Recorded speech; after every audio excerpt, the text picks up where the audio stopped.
ಆತ್ಮೀಯ ವೀಕ್ಷಕರೇ, ನೀವು ನೋಡ್ತಿದ್ದೀರಾ ಕ್ರಾಂತಿ ನ್ಯೂಸ್ ಕನ್ನಡ. ನಾನು ನಿಮ್ಮ ಸುನೀಲಾರಾಧ್ಯ. ಬಂಧುಗಳೇ, ಚಿಕ್ಕಬಳ್ಳಾಪುರದ ಮೈಲಪ್ಪನಹಳ್ಳಿಯಲ್ಲಿ ಇತ್ತೀಚೆಗಷ್ಟೇ ಪ್ರತಿಷ್ಠಾಪನೆಗೊಂಡಿದ್ದಂತಹ ಶ್ರೀ ಗಂಗಾದೇವಿಯ ಸ್ಥಿರಬಿಂಬದ ಶ್ರೀ ಗಂಗಾಮಾತಾ ದೇವಾಲಯದಲ್ಲಿ ನಿನ್ನೆ ಅಂದರೆ 14/6/2020 ಮಂಗಳವಾರ ಆಷಾಢ ಮಾಸದ ಅಮಾವಾಸ್ಯೆಯ ವಿಶೇಷ ಪೂಜೆಯನ್ನು ಏರ್ಪಡಿಸಲಾಗಿತ್ತು. ಭಜನಾ ಕಾರ್ಯಕ್ರಮ, ವಿಶೇಷ ಭದ್ರಕಾಳಿ ಅಲಂಕಾರ, ಪ್ರಸಾದ ವಿನಿಯೋಗ ಹೀಗೆ 10 ಹಲವು ಆಯೋಜನೆಗಳನ್ನು ಮಾಡಲಾಗಿತ್ತು. ಇನ್ನು ಪೂಜಾ ಕೈಂಕರ್ಯಗಳಲ್ಲಿ ಊರಿನ ಹೆಂಗಳೆಯರು, ಭಕ್ತರು ಎಲ್ಲರ ಸೇರಿ ಬಹಳ ಹರ್ಷದಿಂದ ಭಕ್ತಿಭಾವವನ್ನು ಹೊರಸೂಸಿದ್ರು. ಮಹಾಮಂಗಳಾರತಿ ಹಾಗೂ ಗ್ರಾಮದ ಮುತ್ತೈದೆಯರಿಂದ ನಿಂಬೆಹಣ್ಣಿನ ದೀಪಗಳನ್ನು ಹಚ್ಚುವ ಮೂಲಕ ಪೂಜೆಯನ್ನು ಮುಗಿಸಲಾಯಿತು. ಈ ವಿಶೇಷ ಪೂಜೆಯ ಬಗ್ಗೆ ಅಲ್ಲಿನ ಮುಖಂಡರು ತಮ್ಮ ಅಭಿಪ್ರಾಯಗಳನ್ನು ಹಂಚಿಕೊಂಡಿದ್ದಾರೆ.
ಇಪ್ಪತ್ತೊಂದು ದಿವಸ ಆದ್ಮೇಲೆ ಶ್ರೀ ಗಂಗಮ್ಮ ದೇವಿಯ ಪುರಾತನ ಕಾಲದಿಂದಲೂ ನೆಲೆಸಿರ್ತಕ್ಕಂಥ ಆ ದೇವಿಯ ಸನ್ನಿಧಿ ಈ ದಿವಸ ಒಂದು ಹೊಸದಾಗಿ ನಿರ್ಮಾಣ ಮಾಡಿ ಒಂದು ವಿಮಾನ ಗೋಪುರವನ್ನು ಕಟ್ಟಿ ಹಾಗೂ ಪ್ರತಿಷ್ಠಾಪನೆಯನ್ನು ಮಾಡಿ ಹೋಮ ಹವನಗಳನ್ನೆಲ್ಲ ಪೂರೈಸಿ 21ನೇ ದಿವಸಕ್ಕೆ ಮೊದಲನೇ ಅಮಾವಾಸ್ಯೆ ದಿವಸದಂದು ಇವತ್ತು ಮಹಾಕಾಳಿಯ ರೂಪದಲ್ಲಿ ದೇವಿಯ ಒಂದು ಆಕೃತಿಯನ್ನು ಮಾಡಿ ಇವತ್ತು ಎಲ್ಲ ಭಕ್ತಾದಿ ಊರಿನ ಗ್ರಾಮಸ್ಥರೆಲ್ಲ ಬಂದು ಆ ದೇವಿಯ ಪಾತ್ರರಾಗಿ ಹಾಗೂ ಆ ದೇವಿಯು ಊರಿನ ಎಲ್ಲ ಜನರಿಗೂ ಒಳ್ಳೇದು ಮಾಡಬೇಕು, ಒಂದು ಜೀವ ಜಂತುಗಳಿಗೆಲ್ಲ ಒಳ್ಳೇದು ಮಾಡಬೇಕು, ಎಲ್ಲ ನಮ್ಮ ಊರಿನ ಗ್ರಾಮಸ್ಥರಿಗೆಲ್ಲ ಸುಖವಾಗಿರ್ಬೇಕು ಅಂತ ಕೇಳ್ಬಿಟ್ಟು ಈ ವಿಶೇಷವಾದ ಪೂಜೆಯನ್ನ ಈ ನಮ್ಮ ಗ್ರಾಮದ ಗಂಗಮ್ಮ ದೇವಿ ಟ್ರಸ್ಟಿನ ಎಲ್ಲಾ ಮುಖಂಡರು ಹಾಗೂ ಊರಿನ ಗ್ರಾಮಸ್ಥರೆಲ್ಲ ಬಂದು ಇವತ್ತು ಈ ದೇವಿಗೆ ಪಾತ್ರರಾಗಿದ್ದಾರೆ. ಆ ದೇವಿಯ ಅನುಗ್ರಹ ನಮ್ಮ ಊರಿನ ಎಲ್ರಿಗೂ ಇರ್ಲಿ ಅಂತ ಕೇಳ್ಬಿಟ್ಟು ನಾನು ಪ್ರಾರ್ಥನೆ ಮಾಡ್ಕೊಳ್ತಾ ಇದ್ದೀನಿ.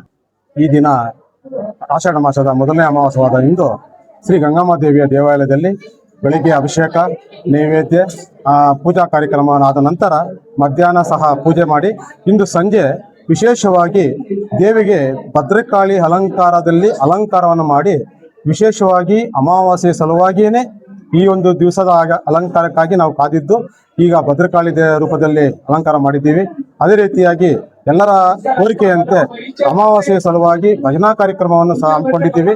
ಈ ಒಂದು ಭಜನಾ ಕಾರ್ಯಕ್ರಮವನ್ನು ಸಹ ಏರ್ಪಡಿಸಿಕೊಂಡು ಭಕ್ತಾದಿಗಳಿಗೆಲ್ಲ ಅನುಕೂಲವಾಗಲಿ ಹಾಗೂ ಊರಿಗೆಲ್ಲ ಒಳ್ಳೆಯದಾಗಲಿ ಅಂತ ಈ ಟ್ರಸ್ಟಿನ ಮುಖಾಂತರ ಮೈಲಪಳ್ಳಿ ಶ್ರೀ ಗಂಗಾಮಾತಾ ಅಭಿವೃದ್ಧಿ ಸೇವಾ ಟ್ರಸ್ಟಿನ ವತಿಯಿಂದ ಎಲ್ಲರ ಪರವಾಗಿ ಹಾಗೂ ಗ್ರಾಮಸ್ಥರ ಪರವಾಗಿ ಈ ಮೂಲಕ ಬೇಡಿಕೊಳ್ತಾ ಇದ್ದೀನಿ.